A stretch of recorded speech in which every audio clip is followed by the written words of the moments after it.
So, kailan ba dapat talaga sumuko? Kailan ba dapat lumayo? Kailan ba dapat bumitaw sa relasyon? Kasi sa totoo lang, hindi lahat ng relasyon madaling iwanan, di ba?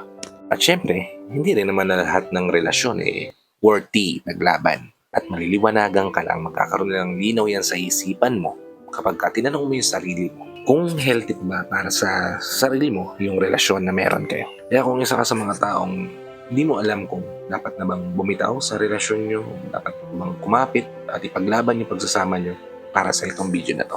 Kaya stay tuned, just keep on watching.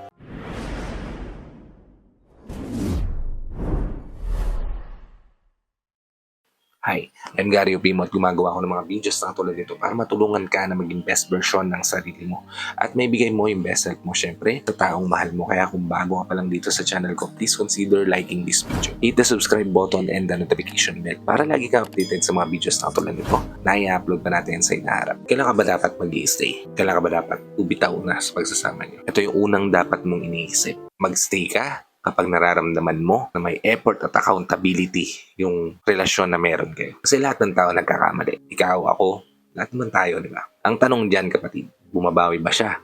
Inaako ba niya yung pagkakamali niya? O sinisisi ka niya? Kasi yung isang relasyon, hindi naman niya nagsusurvive through perfection, di ba? Kundi dahil pilit yung inaayos yung isa't isa sa mga pagkukulang ng bawat isa. Kaya kapag alam mo na may willingness siya magbago, may willingness siyang makinig, may willingness na mag-adjust, may pag-asa pa yung relasyon nyo. Effort plus accountability equals you stay. Ikalawa, walk away kapag paulit-ulit na yung sakit at walang pagbabago. Yung pattern kasi, nagmamatter yan more than apologies, di ba? Kapag umiikot lang sa sorry, repeat, sorry, kapatid, hindi na yan misunderstanding. Choice na niya yan, di ba? Lagi mong tatandaan na yung pain without progress o yung continuous na sakit ng walang pagbabago, diba? Yun at yun yung nararamdaman mo mula sa kanya.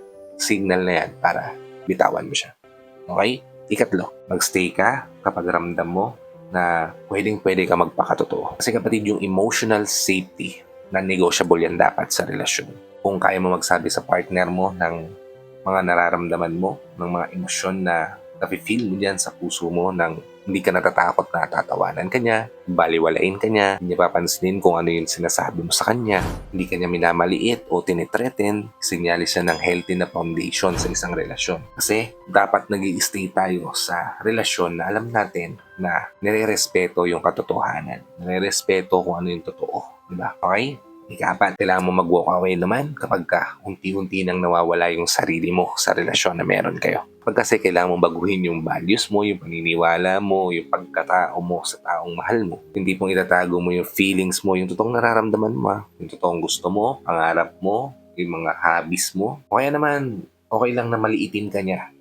Diba? Magmukha kang kawawa, magmukha kang maliit na tao. Kapag kasama mo yung taong pinili mo, mali yung pinasok mong relasyon.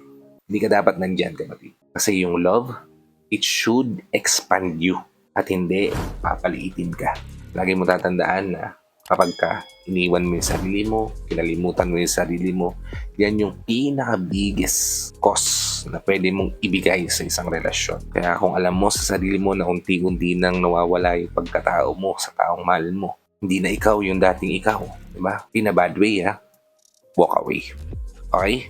Tanging kalima, magstay ka sa relasyon nyo kapag pareho nyong pinipili yung isa't isa araw-araw at walk away kung ikaw na lang yung lumalaban. Kasi yung relasyon, kapatid, namamatay yan, nawawala yan, nasisira yan kapag one-sided na lang ang lumalaban. Kapag ikaw na lang yung nag-aayos, umiintindi, kapag ikaw na lang yung pumipilit, isulong yung pagsasama na meron kayo. Hindi na partnership yan.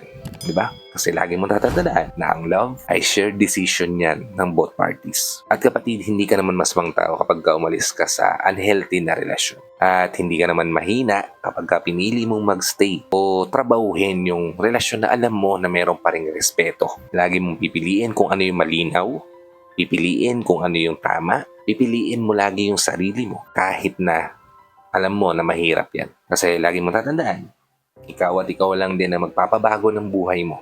Ikaw ang magdidesisyon kung paano itatrato ng taong pinili mo.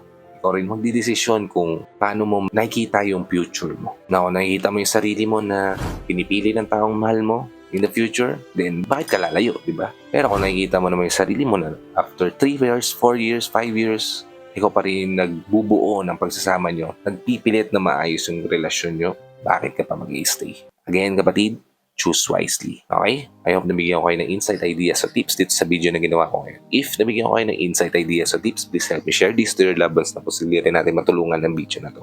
Para nakatulong na kayo sa kanila.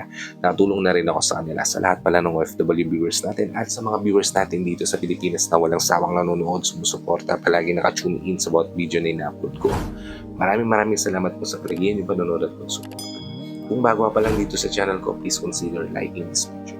Hit the subscribe button and the notification bell para lagi kang updated sa mga videos na tulad nito na i-upload ka natin sa inaharap. So, hanggang dito na lang mga kapatid. Maraming salamat ulit sa panonood. I hope to see you all on my next vlog.